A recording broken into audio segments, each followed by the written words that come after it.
Hello, and welcome to Comic Community News.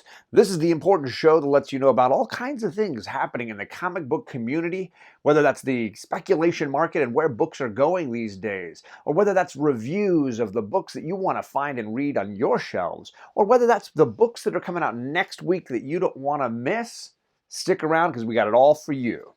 That's right, our top story tonight, as always, is the comic book speculation market, or as we like to call it around here, financial hot potato. You don't want to get stuck overpaying for that book and then having it drop out from under you, or maybe miss out on a book that was on its way up. All of that means keeping an eye on where trends are going these days. As always, TV and movies tend to be the things pushing comic books one way or the other. And I thought it would be a little bit interesting to dive into two upcoming properties from Marvel, and those are Thor and Loki.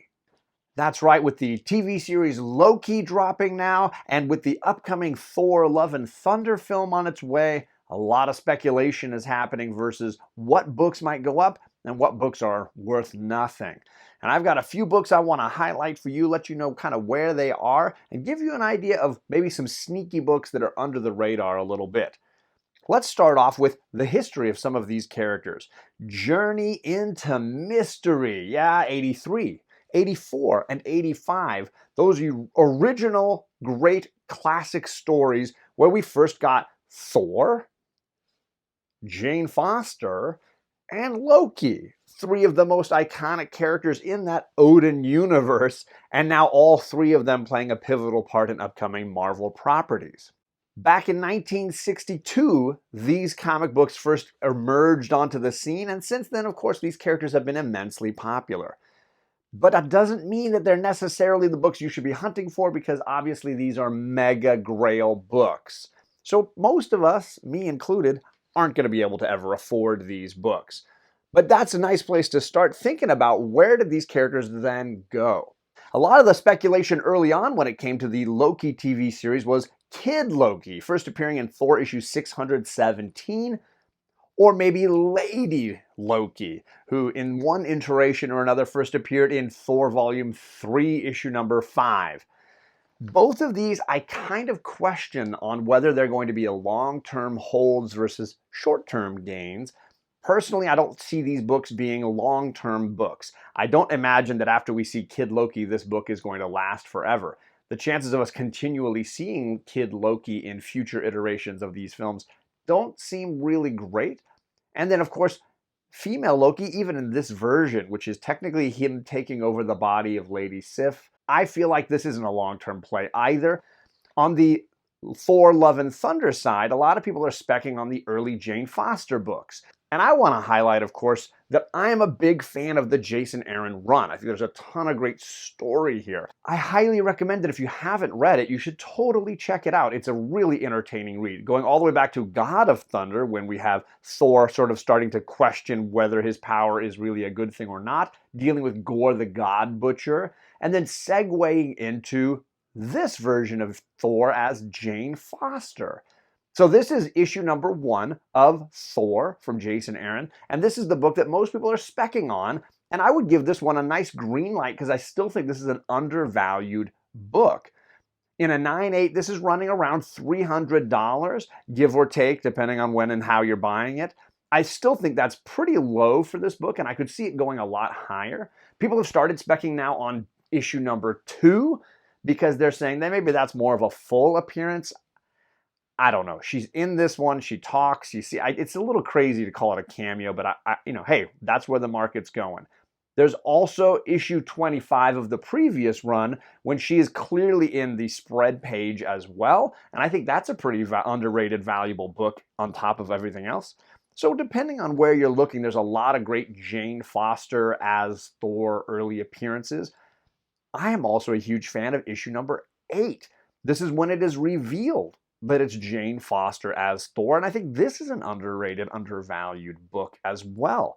Now, knowing which of these is going to be the one that pops off and then maintains long-term, that's going to depend on so many factors, including do they continue to use Jane Foster after this one movie? How many movies are they going to use her for? All of those things are big question marks, but for me, a fan, I kind of feel like All of these have elements of key quality. Which ones will hold longest? I'm obviously betting on this book, and I would bet on issue number 8 as well as being longer-term successful issues. Now, I would also say that on the Loki side, I think Avengers issue 23, a lot of people are specking on. This is the first appearance of, I'm going to try to get this right, Ravana Renslayer? I don't know.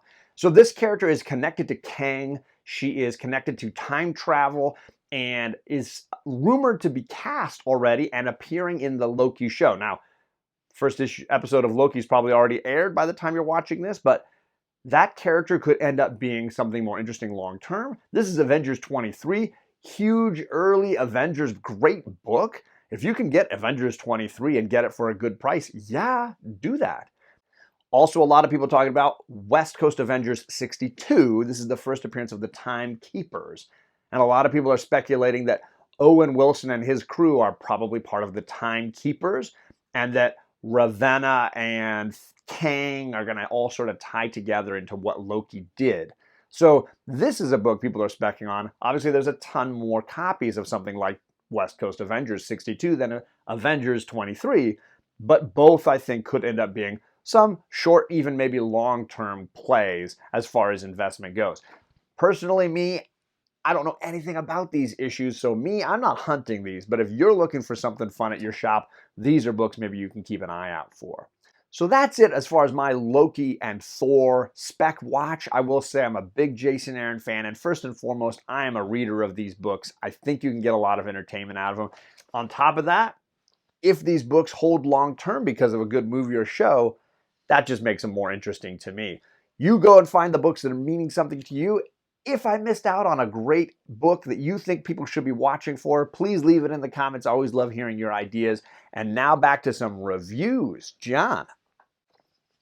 Thank you, John. Yes, we're looking at some reviews for books that are dropping currently on your shelves. I want to start off by I've been reading a bunch of Hickman, and I want to talk about the Hellfire Gala.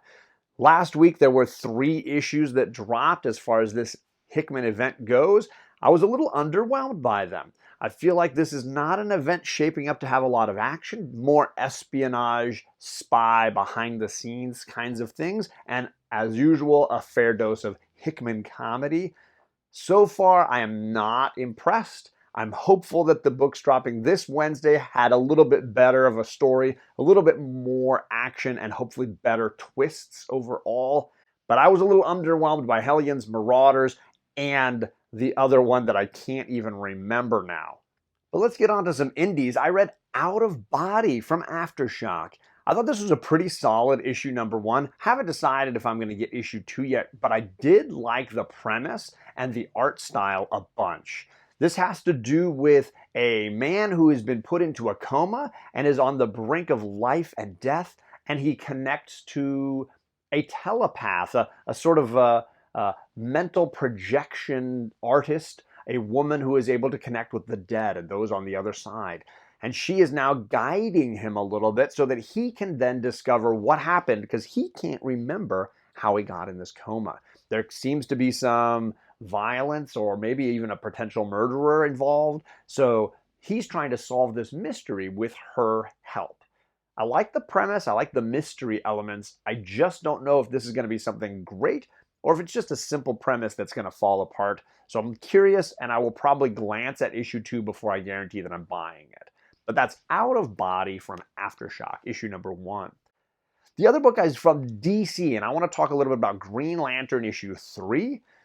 Issue number 1, a bit of a train wreck. Didn't really love it. Issue number 2 blew me away. Wow, this is really interesting, really exciting. Good use of characters and huge plot twists. So I didn't know what to think for issue 3. Issue 3 is a little wacky. It's 2 stories spliced together. I can't even tell if they're happening simultaneously or if they're just completely unrelated and it's DC doing their stupid DC anthology thing. We got a John Stewart story where he's stranded on a strange planet, hasn't really figured out how he got there and what happened to him, why he doesn't have his powers and what's going on. Then there's some invaders coming to the planet and he's got to figure out how to stop them. Still confused as to what that story is and what it's going to add up to, and the art style was not impressive. The second story brought in Joe from Far Sector, and she is now continuing the story from issue 2, involving the destruction of the main battery for the Guardians, and now deciding how to continue on when most of the Green Lanterns have lost the power to their rings. Boy, I just can't tell what to make of this. I hope this wasn't long-term. I'm really hopeful that the two stories start connecting to each other a little bit. What's John Stewart doing and what's Joe doing? If they can do that, then I like this issue a lot more. If they don't, this is going to just frustrate the heck out of me. So I don't know what to think of issue number 3, but that's my review of Green Lantern. I'll get issue 4 and I'll let you know what's going on. So those are my reviews for this week. Let's see what's coming out next week. John? Thank you, John. Yes, a lot of good books coming out at our LCSs on June 16th, but the top of my list is probably going to be Nightwing by Tom Taylor. It's been really, really great. We got a Heartless Nightwing showdown coming here, so this should end up with some exciting action and then hopefully set up Mayor Zuko, the daughter of Tony Zuko, and what this all means going forward for the city of Bloodhaven. Definitely looking forward to this. We've also got Wonder Girl issue 2. Joelle Jones's Yara Flor comic has been really exciting. The first issue was a banger, continued on the Far Sector character into her sort of origin. I am looking forward to issue 2. I know this is going to be amazing artwork. So yeah, those are my DC picks, top to bottom. Great and very exciting books. On the indie side, it's a little bit of a lighter week for me. I don't have a ton of stuff I'm buying, not a lot of stuff I'm in love with. I know Berserker's coming out and a lot of fans are out there for that, but I am not a big fan. But I am looking forward to Layla Starr issue 3. This is the Many Deaths of Layla Starr from Ram V. Great, great indie book. Funny, moving, original. I thought this was a really creative look at the death mythology and the sort of mythology of gods from India. Really, really creative. The art style's really fun. I am looking for more of this. It's got a great sense of humor. Really a dark kind of sense of humor, but a lot of heart in there. So yes, issue number 3 of Layla Starr is top of my indies list, no question. But that takes us to Marvel, and I think this is the big, big Marvel week. Everybody's going to be talking about a couple of the major releases from Marvel. I'm going to talk with my overall pick of the week first. This is Planet-Sized X-Men number 1. Writer is Jerry Duggan, who I'm a huge fan of. He's been doing the most consistent, I think, work during Hickman's run. Very funny, very clever, action-packed. So if he's managing this Planet-Sized X-Men number 1, I am definitely interested. This is going to be really exploding and expanding the Hickman universe. A lot of big things are said to be going on in this issue. I am very excited about it. It's also got a cover that I'm blown away by. This is the Laraz variant. Gorgeous, amazing. If I can find it, I'm going to try to get it. So for me, this is a big, big book on my list and probably the first thing I'm going to be reading this week. But that's not it from Marvel. Marvel also has the book that most people are going to want to talk about. That's going to be Venom issue 35. And you're like, yeah, but that's not what they're calling it, John. I don't care. I don't care. You can't call it 200 all of a sudden, Marvel. The numbering makes no sense. How is it that we had the first appearance of Null was Venom 3, but now we're on Venom 200? Stupid. I don't like the mix of legacy and regular numbering. You're killing me here. So yes, there's Venom 200, but it's also Venom 35. And this should be a powerful read. I am a big fan of this Cates run. I've pretty much enjoyed all of it. I want to see how he finishes it off. I want to see how he sets up Al Ewing and Ram V, who are taking over for Venom. I will also say some amazing covers, as you've seen. I'm a big fan of the Art Germ cover. We are fans at my household of Art Germ, and this is just a phenomenal piece of artwork. Has nothing to do with the book on the inside, which is the only thing that's killing it for me. But man, that's just beautiful. So this is high on my list as well. Big Marvel week. As always, let me know what you're picking up. If there's something that you're really excited about, I want to hear about it. That's it for books coming out June 16th. John, back to you. Thank you, John. And thank you all for coming and hanging out and watching. We are part of Tag Team Thursday. I put the links to everybody else's channels down below. Lots of great homies and members in this community contributing. Check them all out and follow us through all day long because we try to drop a lot of great content. Thank you for watching Comic Community News, where we try to give you a little bit of everything. Leave us your favorite comments down below, and we hope to see you back here next week. Stay classy, comic community.